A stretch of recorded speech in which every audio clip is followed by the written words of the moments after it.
하나님은 살아계신 분입니다. 성경은 살아계신 하나님에 대해서 증거하고 있습니다. 살아계신 하나님은 자기 백성들을 찾아오시고 또 자기 백성들을 돌보시고 또 자기 백성과 언약을 맺습니다. 성경은 하나님께서 자기 백성과 언약을 맺으신 데 대해서 기록하고 있습니다. 하나님은 아담과 언약을 맺으셨고 또 노아와 언약을 맺으셨습니다. 그리고 아브라함과도 언약을 맺었습니다. 우리는 아브라함 강의를 살펴보면서 하나님께서 아브라함과 언약을 맺으시는 장면들을 많이 살펴보았습니다. 창세기 12장 1절에서 3절 말씀 보시면 하나님이 아브라함에게 너는 너희 아비와 친척 집을 떠나 내가 내게 지시할 땅으로 가라. 내가 너로 내 이름을 창대하고 내가 너로 큰 민족을 이루게 하겠다. 너를 축복하는 자를 축복하고 너를 저주하는 자를 저주할 것이다. 그리고 하나님께서 창세기 12장에 아브라함을 향하여 말씀하셨습니다. 그리고 13장에서 아브라함이 롯과 이별한 후에 하나님께서 아브라함을 데리고 또 언약을 맺으십니다. 아브라함아, 네가 눈에 보이는 땅을 내가 너에게 줄 것이다. 북쪽과 남쪽과 동쪽과 서쪽을 바라보라. 내가 보이는 땅을 내가 너에게 줄 것이다. 또 내가 내 자손을 티끌과 같이 할 것인데 사람이 티끌을 능히 셀 수 있을진데 내 자손도 그러하리라. 그렇게 하나님께서 아브라함에게 언약을 말씀하셨습니다. 또 창세기 15장 말씀 가보시면 하나님께서 또 아브라함에게 언약을 맺으시는 내용이 나오고 있습니다. 아브라함을 데리고 나오셔서 말씀하시기를 내 몸에서 태어날 자가 내 상속자다. 그리고 하늘의 묵배를 바라봐. 내 자손을 이처럼 내가 많게 해줄 것이다. 너 자손들에게 애굽 강에서부터 유브라데 강까지 영토를 내가 줄 것이다. 그렇게 하나님께서 아브라함에게 언약을 맺으십니다. 그리고 더 나아가서 우리 지난주에 살펴보았던 17장에서 하나님께서 아브라함의 이름을 아브라함으로 바꾸셨습니다. 존귀한 아버지에서 여러 민족의 아버지라는 이름을 가지고 있는 아브라함으로 바꾸시고 너에게서 여러 민족이 나고 여러 왕들이 날 것이다 라고 말씀하시면서 내가 너와 내 후손과 언약을 맺으리니 영원한 언약이 될 것이다. 그리고 너와 내 자손에게 이 가나안 땅을 줄 것이니 영원히 이르리라. 그렇게 하나님께서 아브라함에게 언약을 맺으셨습니다. 이런 모든 언약은 하나님께서 일방적으로 아브라함에게 약속하신 언약입니다. 그런데 오늘 말씀에 보시면 이 언약에 대해서 아브라함에 대하여 반응을 요구하십니다. 자, 9절 말씀 보겠습니다. 9절 말씀 시작. 하나님이 또 이르시되 아브라함에 이르시되 그런즉 너는 내 언약을 지키고 내 후손도 대대로 지키라. 9절 말씀에서 강조되는 것은 언약을 지키라 이것도 되지만 또 하나의 단어가 무엇인가 하면 너라는 단어입니다. 너. 히브리어로 아타라는 단어인데 하나님께서 누구에게 언약을 지키라고 말씀하시는가 하면 아브라함 너 그리고 너의 후손은 언약을 지키라 그렇게 말씀합니다. 하나님께서 지금까지 아브라함과 언약을 맺으셨어요. 일방적으로 하나님의 언약을 약속하셨습니다. 그런데 지금은 아브라함 너와 네 자손은 나의 언약을 지켜야 한다 라는 것을 말씀하고 있습니다. 언약을 맺는 것도 중요하지만 그에 못지않게 중요한 것은 무엇인가 하면 그 언약을 잘 지키는 겁니다. 언약을 순종하는 것이죠. 이것이 신앙이에요, 여러분. 우리가 하나님 말씀을 열심히 읽고 알고 묵상하는 거, 암송하는 거 참 중요합니다. 하지만 그에 못지않게 중요한 것은 무엇인가 하면 말씀대로 살고 말씀에 순종하는 거예요. 말씀에 순종하지 않고 우리 성경을 많이 읽는다 하더라도 그것은 하나님 기뻐하시는 것이 아니에요. 우리가 성경을 알아가고 성경을 읽는 만큼 그 성경에 대해서 순종하고 성경을 지키려는 이 믿음의 모습들이 우리 가운데 있어야 한다는 겁니다. 하나님께서 언약을 아브라함과 맺으셨지만 이제 아브라함을 향하여서 너와 내 후손은 나의 언약을 지키라 하고 명령하시면서 이 언약을 맺었다는 표시를 아브라함과 후손들에게 합니다. 자, 10절 11절 시작. 너희 중 남자는 다 할례를 받으라. 이것이 나와 너희와 너희 후손 사이에 지킨 내 언약이니라. 너희는 포피를 베어라. 이것이 나와 너희 사이의 언약의 표징이니라. 할례, 이 할례 자체가 중요한 것이 아니라 이 할례를 행하는 것, 할례를 하라는 거예요. 그것이 무엇인가 하면 하나님께서 아브라함과 아브라함의 후손과 언약을 맺었다는 표시라는 겁니다. 표징. 여러분, 고대 근동 당시에 많은 민족들이 할례를 했습니다. 할례를 한 이유가 여러 가지가 있는데 하나는 무엇인가 하면 이 어린아이들이 자라서 이제 어른이 되었다라는 표시로 할례를 했어요. 또 어떤 나라에서는요, 결혼할 때 장가를 오는 남자들에게 할례를 행했어요. 그래서 너는 이제 우리 가문과 동일한 일원이다. 이 가족됨의 표시로서 할례를 한 거예요. 이것이 고대 근동의 할례 방식이었습니다. 근데 오늘 말씀 보시면 하나님께서 이 고대 근동에 있던 그 할례 방식을 지금 아브라함과 후손들에게 적용하시면서 이 할례를 행하는 이유가 무엇인가 하면 나는 너와 너의 후손과 언약을 맺었다는 것을 너희 몸에 표시하라 라고 하나님께서 할례를 아브라함과 아브라함의 후손들에게 하라고 명령하신 것이죠. 그러므로 이 할례라는 것은 하나님과 언약을 맺었다는 표시로서 행하는 것입니다. 그렇다면 이 할례를 누가 행해야 됐습니까? 자, 12절 13절 말씀 볼까요? 12절 13절 시작. 너희의 대도로 모든 남자는 집에서 난 자나 또는 너희 자손이 아니라 이방 사람에게서 돈으로 산 자를 막론하고 난 지 8일 만에 할례를 받을 것이라. 너희 집에서 난 자든지 너희 돈으로 산 자든지 할례를 받아야 하리니 이에 내 언약이 너희 살에 있어 영원한 언약이 되려니와. 하나님께서 아브라함과 후손들에게 할례를 하라고 하는데 모든 남자에게 할례를 하라고 말합니다. 여자가 아닌 남자들 향하여서 이 생식기에 포피를 베어라, 그렇게 명령하시는 것이죠. 자, 그렇다면 왜 하나님께서 왜 남자에게만 할례를 하라고 하는가 라는 걸 봤을 때 성경은 사실 구체적으로 말씀하고 있지 않지만 하나는 무엇인가 하면 그 당시에가 이 남성 중심의 사회였다는 거예요. 남성 중심의 사회.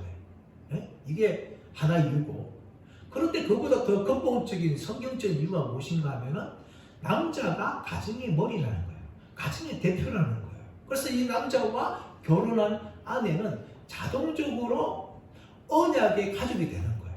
그러므로 하나님께서 아브라함의 모든 남자에게 할례를 하라라고 명령하시죠. 자, 그런데 모든 남자에게 할례를 하라고 말씀하시면서 또 무슨 말씀하는가 하면 태어난 지 8일 만에 할례를 행하라 라고 이야기합니다. 아기들이 태어나는데 태어난 지 8일 만에 할례를 하라. 여기에 대해서 사실 성경적으로 명확하게 이유를 찾아볼 수 없지만 이 성경의 원리를 보게 되어지면 무엇이 있는가 하면 이 8일이라는 것은 1부터 7일까지 이 창조의 사이클이 끝이 나고 새로운 하루가 시작되는 날이라는 의미가 있다는 겁니다. 또 하나는 무엇인가 하면 이 산모가 아들을 낳게 되어지면 7일 동안 부정한 여인으로 생각되어지는데 그 7일을 지난 후에 33일 동안 정결 기간을 거쳐야 돼요. 정결 기간 거치는데 그 첫째 날이 뭡니까? 8일째 된다는 거죠. 그래서 이 8일 만에 이 할례를 행하라 라고 했던 것이고 학자들은 많은 것들을 이야기하고 있어요. 자, 그런데 문제는 무엇인가 하면 이 할례를 행하라 할 때에 아브라함의 가족뿐만 아니라 아브라함이 가족이 아닌 종들까지 행하라고 이야기하고 있죠. 자, 13절 말씀 가보시면 너희가 너희 집에서 난 자든지 너희 돈으로 산 자든지 할례를 받아야 하리니 이에 내 언약이 너희 살에 있어 영원한 언약이 되려니와. 태어난 지 8일 만에 아기들한테 할 뿐만 아니라 집안에 있는 모든 남자들, 심지어 돈으로 산 사람들까지도 할례를 받아야 한다. 그렇게 이야기합니다. 자, 그런데 앞에서 이야기했던 이 남짓 8일 만에 이 아기한테 하라는 것은 성경적인 원리도 이 창세기 창조의 첫 번째 이 사이클 지난 후에 첫 번째 날이다. 또 산모가 정결기간 첫 번째 하기 때문에 행한 것이다 라고 이야기할 수 있지만, 의학적으로도 약간 이 8일짜리 것이 근거가 있습니다. 의학적으로 보게 되어지면 이 아기들 뿐만 아니라 사람들이 피가 아기들이 태어나서 피가 응고되는데, 그때가 아기들이 가장 피가 응고되는 그 용액이 가장 빨리 나올 때가 8일 만이라는 거예요. 그 용액이 뭔가 하면은 비타민 K와 프로트롬빈이랍니다. 프로트롬빈. 이 두 가지 물질들이 이 아기가 태어난 지 8일 만에 가장 많이 나온다는 거죠. 그래서 의학적으로, 과학적으로도 이 8일째에 할례 행하는 것이 그 당시에 의학이나 과학이 발전하는 그 시대에 자연적으로 피가 응고되어지는 그런 일을 일한다는 거예요. 그래서 이 태어난 지 8일 만에 아기를 행하였는데, 이 아기뿐만 아니라 모든 남자, 돈으로 산 이 모든 남자들에게 할례를 행하라. 그렇게 하나님께서 말씀하세요. 그 이유가 무엇이겠어요? 하나님께서 아브라함에게 여러 민족의 아버지로 삼겠다라는 것이 이것을 통해서 증명되는 겁니다. 그런데 하나님께서 이 할례를 행하지 않으면 하나님께서 아주 중요한 걸 말씀하시는데, 자 14절 말씀 보시면, 할례를 받지 아니한 남자 곧 그 포피를 베지 아니하는 자는 백성 중에서 끊어지리니 그가 내 언약을 배반하였습니다. 할례를 받지 않는 것이 뭐라고요? 언약을 배반하는 거예요. 그만큼 심각한 것이죠. 왜 할례를 행하는가 하면 하나님과 아브라함 후손과 언약을 맺었다는 표시로서 할례를 행하는 것인데, 할례를 행하지 않는다는 것은 하나님과 나는 언약 맺은 백성이 아닙니다 라는 의미를 주기 때문에 언약을 배반하는 거예요. 그래서 하나님께서 이 할례를 행하지 않는 사람들을 어떻게 하는가 하면 백성 중에서 끊어진다 라고 이야기합니다. 끊어진다. 이 끊어진다는 단어는 히브리 단어 카라트라는 단어인데, 배다, 끊다 그런 의미를 가지고 있는데, 이것이 나중에 언약을 체결할 때 카라트라는 단어 똑같이 사용되어져요. 오늘 말씀을 보면 이 하나님과의 언약을 맺지 않는 사람들에 하여서 내 백성 중에서 끊어진다 할 때에 그 카라트라는 단어를 사용하면서, 그렇다면 과연 내 백성 중에 끊어진다 의미가 무엇일까를 보게 되었을 때 두 가지 의미가 있어요. 하나는 무엇인가 하면 육체적인 죽임을 당하는 거예요. 육체적인 죽임. 또 하나는 무엇인가 하면 공동체에서 추방되는 것을 의미합니다. 이 두 가지 의미가 있는데, 출애굽기 4장 24절 이하 말씀 가보시면, 모세가 이도르의 집에서 자신의 아내와 두 아들을 데리고 애국으로 돌아갈 때에 길을 가는 중에 여호와께서 나타나셔서 모세를 죽이려고 한 사건이 있습니다. 참 이해가 안 되는 사건인데, 그래서 순식간에 그 모세 아내 식구를 어떻게 하는가 하면 아들의 포피를 베어서 그 포피를 베어서 할례를 행하고 모세 발에 던지면서 당신은 나에게 참으로 피난 편입니다. 그렇게 고백을 해요. 그러자 하나님께서 모세를 죽이지 않고 떠나가신 내용이 나옵니다. 바로 이것이에요, 여러분. 아무리 벗어날지라도 하나님과 언약 맺은 백성이라는 걸 표시하지 않을 때에 하나님이 모세를 죽이고 됐다는 거예요. 그만큼 할례를 행한다는 것은 나는 하나님과 언약 맺은 백성이라는 것을 표시하는 것인데, 그 할례를 행하지 않음을 통하여서 백성 중에 끊어진다. 왜냐하면 내 언약을 배반했기 때문이다 라고 할례를 아주 중요하게 다루고 있는 것이죠. 이것이 할례인데, 이 할례를 행하는 하나님께서 이제 또 사라에게 이름 바꾸십니다. 자, 15절 말씀 볼까요? 15절 시작. 하나님이 또 아브라함에게 이르시되 내 아내 사레는 이름을 사레라 하지 말고 사라라 하라. 16절 내가 그에게 복을 주어 그가 내게 아들을 낳아주게 하며 내가 그에게 복을 주어 그를 여러 민족의 어머니가 되게 하리니 민족의 여러 왕이 그에게서 나리라. 아멘. 우리 17장 앞에서는 하나님께서 아브라함을 아브라함으로 바꾸셨는데 15절에서는 사례를 사라로 바꿉니다.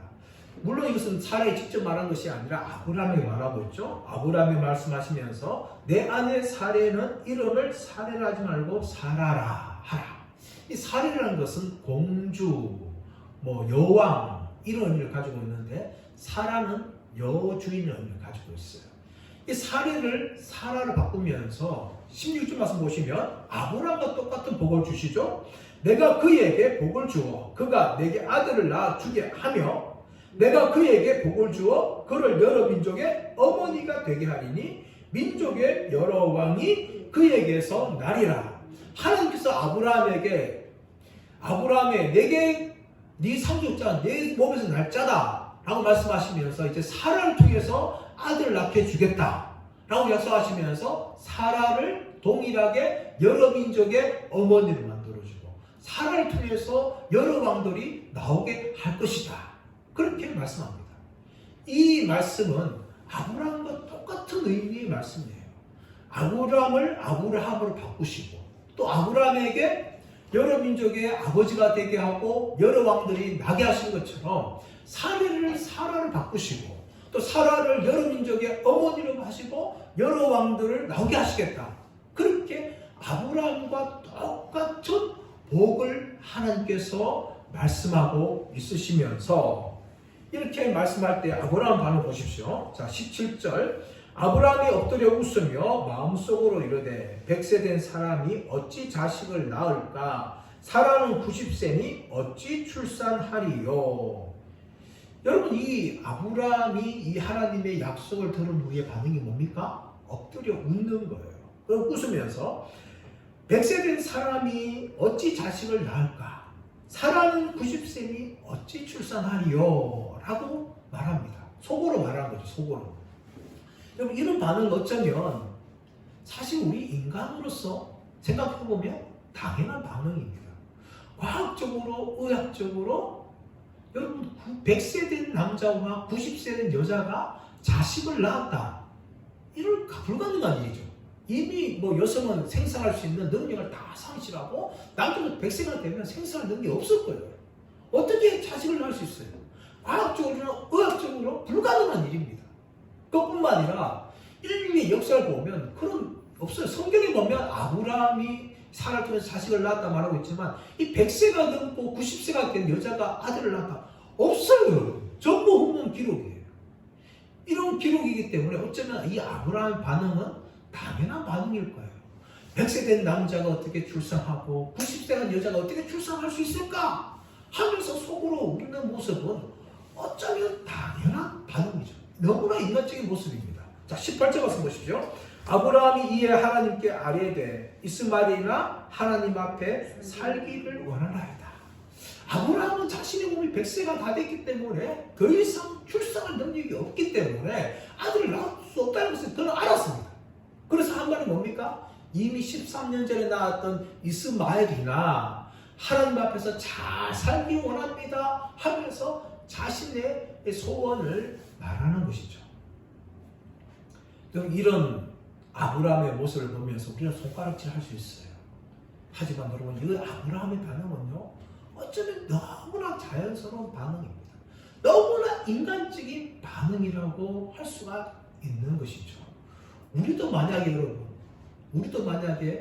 아브라함 상황 가운데 처했다면 우리도 충분히 그럴 수가 있는 겁니다. 충분히 아브라함처럼 반응할 수가 있습니다. 이것이 우리의 모습이 아닙니까? 아브라함은 지금 자신의 처한 현실을 바라보면서 너무나 합리적으로 반응하고 있어요. 내 몸이 이미 100세가 되었고 내 아내도 90세인데 어떻게 100세 된 남자와 90세 된 여자가 자식을 낳을 수 있을까? 이것은 불가능한 것이다 하면서 속으로 생각하며 웃을 수밖에 없는 거예요. 그리고 아브라함은 하나의 소망이 이스마엘이나 잘 살기를 원합니다. 그렇게 하나님께 말하는 것이죠. 그리고 어쩌면 이 아브라함의 반응은 너무나 인간적이고 자연스럽게 할 수 있지만 이 모습은요, 사실 믿음의 모습은 아닙니다. 우리가 창세기 15장 말씀 가보시면 하나님께서 아브라함을 데리고 밖으로 나가셔가지고 아브라함아, 하늘의 별들을 바라봐라. 네 목별들을 보아라. 네 자손이 이처럼 될 것이다. 그렇게 말씀하셨을 때 아브라함은 믿었어요. 하나님께서 아브라함 믿음을 의롭다 그렇게 여기신 것 아닙니까? 근데 오늘 말씀 보시면 아브라함은 하나님의 말씀에 아멘하지 않습니다. 믿지 않아요. 오히려 속으로 웃는 것이죠. 이것은 너무나 자연스럽고 인간적인 모습이지만 하나님을 향한 믿음의 반응은 아닙니다. 창세기 15장에서는 믿음으로 반응했지만 오늘 말씀에서는 전혀 믿음으로 반응하지 않는 모습을 보여주고 있습니다. 결국 이것이 어쩌면 아브라함의 모습이기도 하지만 솔직히 우리들의 모습입니다. 우리도 우리 현실을 바라보면서 인간적으로 생각하면 불가능한 상황이 있어요. 그때 우리는 하나님이 전능하신 분이다 라는 것을 믿기가 쉽지 않아요. 우리의 현실만 바라보는 거죠. 우리의 상황을 바라보는 겁니다. 하나님의 전능하심을 우리는 잊어버리기도 하고 우리의 어려운 상황에 하나님의 전능하심을 적용하지 못하고 살아갈 때가 얼마나 많은지 모릅니다. 그래서 우리는요, 이 아브라함의 웃음을 보면서 우리는 참 손가락질하기가 쉽지 않습니다. 자, 19절 말씀 보십시오. 하나님 어떻게 반응하시는지. 자, 19절 시작. 하나님이 이르시되 아니라 내 안에 사라가 내게 아들을 낳으리니 너는 그 이름을 이삭이라 하라. 내가 그와 내 언약을 세우리니 그의 후손에게 영원한 언약이 되리라. 하나님이 아브라함이 속으로 웃는 것을 알고 계셨어요. 왜 몰랐겠습니까? 자, 그래서 하나님께서 무슨 말씀합니까? 책망하셨어요? 책망하지 않습니다. 어떻게 말합니까? 내 아내 사라가 내게 아들을 낳으리니 너는 그 이름을 이삭이라 하라. 이삭은 이츠하크, 그가 웃다 라는 의미를 가지고 있어요. 이 그는 누굴까요? 아브라함이었죠. 아브라함이 하나님의 말씀을 믿지 못하고 인간적인 웃음을 할 때에 하나님께서 네 아들을 이삭이라 하라. 그렇게 아브라함의 이 불신앙적인 웃음을 간접적으로 책망하시죠. 그가 웃다 라는 평생을 가지고 있는데 근데 이 그가 웃다의 웃음은 처음에는 불신앙적이고 인간적 웃음이었어요. 하나님께서 어떻게 하십니까? 이런 아브라함의 인간적이고 불신앙적인 웃음을 나중에 정말 기뻐하는 웃음으로 바꾸어주는 거죠. 100세 된 아브라함이 아들을 낳을 때에 90세 된 사라가 아들을 낳을 때에 이제는 그들은 인간적이고 불신앙적인 웃음을 웃었지만 그들이 출산할 때 얼마나 기뻐했을까요? 하나님 그 두 가지를 다 보신 것입니다. 아브라함아, 네가 지금 내 말을 믿지 못하고 인간적인 웃음을 웃고 있지만 너는 나중에 진짜 기뻐하면서 웃게 될 것이다 하면서 하나님께서 아브라함의 웃음을 간접적으로 책망하시면서 네 아들을 이삭이라 하라, 이츠하크라 하라. 그래서 너는 평생 동안 네가 나를 믿지 못한 것을 기억할 것이다. 그렇게 하나님께서 아들의 이름을 이삭으로 그렇게 바꾸어 주시는 것입니다. 자, 그러자 하나님께서 또 더 나아가서 무슨 말씀 하시는가 하면, 자, 19절 말씀 보시면, 내가 그와 내 언약을 세우리니 그의 후손에게 영원한 언약이 되리라. 하나님께서 아브라함을 통하여 이삭을 주시고 이삭과 무엇을 맺은가 하면 언약을 맺으신다는 거죠. 그리고 그의 후손에게도 영원한 언약이 될 것이다. 이렇게 영적인 복을 축복하십니다. 자, 그런데 하나님께서 이 이삭을 말씀하신 후에 이제 이스마엘에 대해서 다시 한번 말씀하시는데, 자, 20절 말씀 보십시오. 이스마엘에 대하여는 내가 내 말을 들었나니 내가 그에게 복을 주어 그를 매우 크게 생육하고 번성하게 할지라. 그가 12두령을 낳으리니 내가 그를 큰 나라가 되게 하려니와 라고 이야기합니다. 분명히 18절에서 아브라함은 하나님 이스마엘이나 잘 살게 해 주옵소서 그렇게 말씀했을 때에 하나님께서 그 아브라함의 말에 대해서 반응하시죠. 20절 와서 보시면 내가 그에게 복을 주고 그를 매우 크게 생육하고 번성하게 할 것이다. 그가 12두령을 낳을 것이다. 그렇게 말씀하고 있는 것이죠. 여러분, 이것은 아브라함이 18절에 말한 것도 하나님 응답하신 것이지만 16장에서 하갈에게 하나님께서 이스마엘을 주실 때 약속하신 것을 성취하는 내용이죠. 그래서 12대령이 태어나게 되어지고 12대령을 통해서 이제 큰 민족이 형성되어지는데 이것이 창세기 25장 12절에서 18절 말씀에 보면 등장합니다. 12두령의 이름들이 등장하고 그들을 통해서 민족들이 나왔다고 이야기하고 있는데 이 민족들이 누굽니까? 오늘날 아람 민족이에요. 아람 민족. 이 아람 민족이 바로 이스마엘의 후손으로서 큰 여러 민족을 형성하고 있지 않습니까? 그 말씀이 다 이루어집니다. 그들은 크고 또 생육하고 번성하는 거죠. 이 땅에서 그들은 세상적인 복을 받은 사람들입니다. 하지만 이들이 받지 못한 것은 무엇입니까? 영적인 복이에요. 하나님이 이스마엘을 축복하셔서 크게 생육하고 12두령을 나게 하고 여러 민족을 만들어 주시지만 이스마엘에 대해서 하나님께서 언약을 맺지 않습니다. 언약은 누구와 맺어요? 아브라함이 낳았던 이삭과 언약을 맺게 하고 그의 후손에게 영원한 언약을 맺는 것을 말씀하시는 것입니다. 이것이 하나님께서 이삭에게 주신 복이에요. 자, 21절 말씀 볼까요? 21절, 22절 시작. 내 언약은 내가 내년 이 시기에 사라가 내게 낳을 이삭과 세우리라. 하나님이 아브라함과 말씀을 마치시고 그를 떠나 올라가셨더라. 하나님께서 누구와 언약을 맺으시는가 하면 사라가 내년에 낳을 이삭과만 언약을 맺으시고 또 이삭의 후손과도 언약을 맺으시겠다. 그렇게 하나님께서 말씀하시는 것입니다. 바로 이것이 중요한 것입니다. 여러분, 이 세상 사람들은 이스마엘처럼 이 세상의 복을 누릴 수가 있습니다. 이 땅에서 잘 되고 이 땅에서 건강하고 이 땅에서 돈 많이 벌고 이 땅에서 출세하고 이 모든 것들을 다 누릴 수가 있어요. 하나님께서는 선인도 사랑하시고 악인도 사랑하셔서 악인들이라 할지라도 이 세상 복을 다 빼앗는 것이 아니라 그들에게 주십니다. 주셔요. 그러나 여러분, 이 세상 사람들이 누리지 못한 것은 무엇입니까? 영적인 복이에요. 영적인 복. 하나님의 자녀가 누리는 복을 믿지 않는 사람들은 누릴 수 없습니다.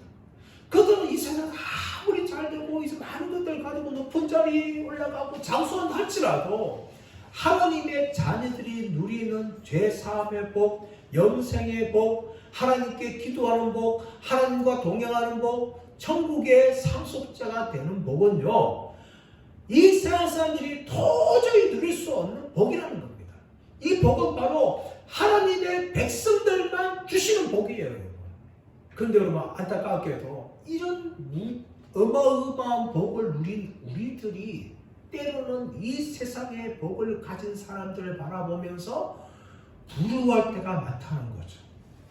그리고 내가 그 복을 갖지 못하는 것을 한탄하고 불평하고 하나님께 감사하지 못할 때가 우리는 참 많습니다. 이것은 영적으로 참 무지한 거예요. 이 세상의 복은요, 잠시 잠깐이에요. 영원한 것이 아닙니다. 그러나 하나님 자녀들의 주는 복은요, 영원히 빼앗기지 않는 것들이에요. 하늘에 속한 것들입니다. 신령한 것들이에요. 이런 것들을 누린 우리가 이 세상의 복들을 누린 사람들이 부러워하거나 그 복을 누리지 못한 것 때문에 내 신세를 한탄하는 자체는 내가 가진 복이 얼마나 놀라운 것인지를 알지 못하는 어리석고 무지한 행동이라는 것입니다.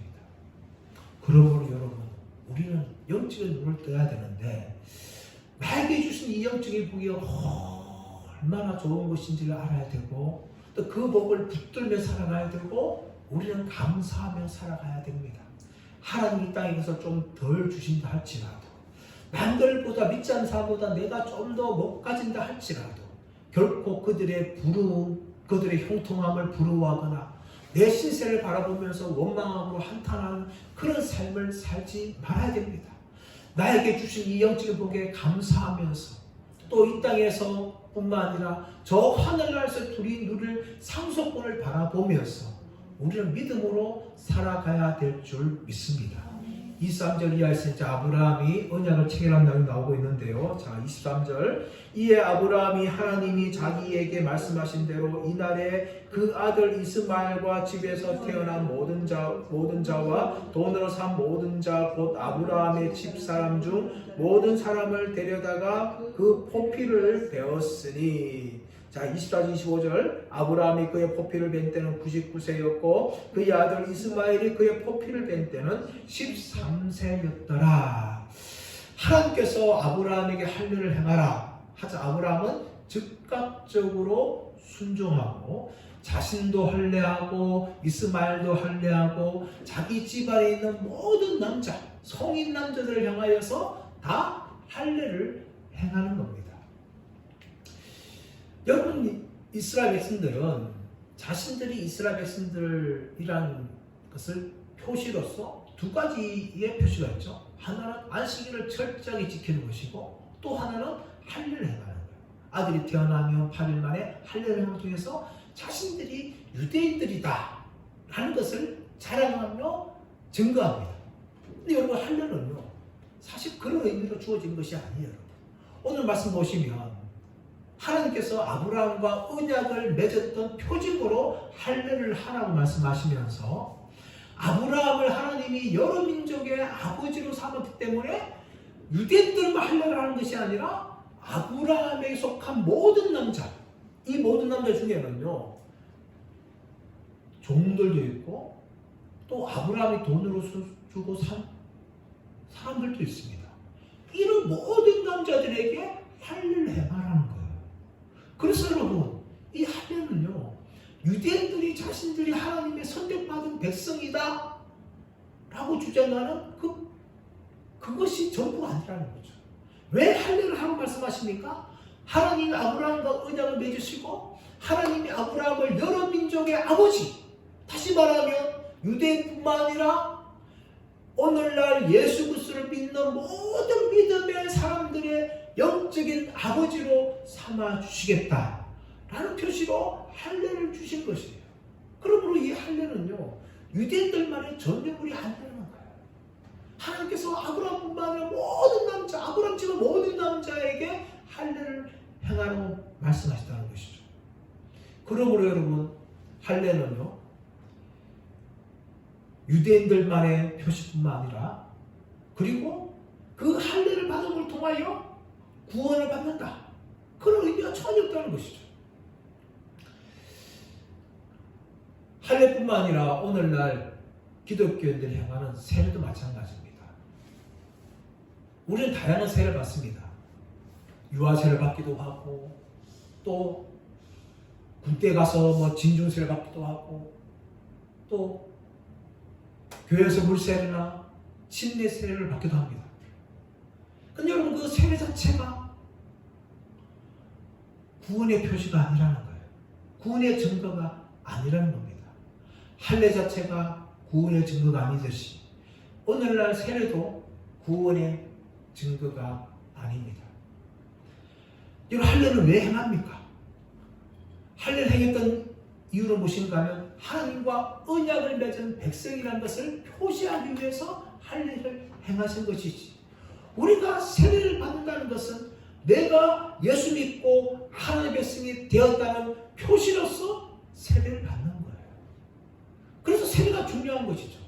세례받은 자체가 구원을 받는 것이 아니라 내가 세례 받는다는 것은 내가 예수를 믿고 거듭나서 하나님의 백성이 되었습니다 라는 것을 공적으로 사람들에게 표시하는 행위가 바로 세례라는 거예요.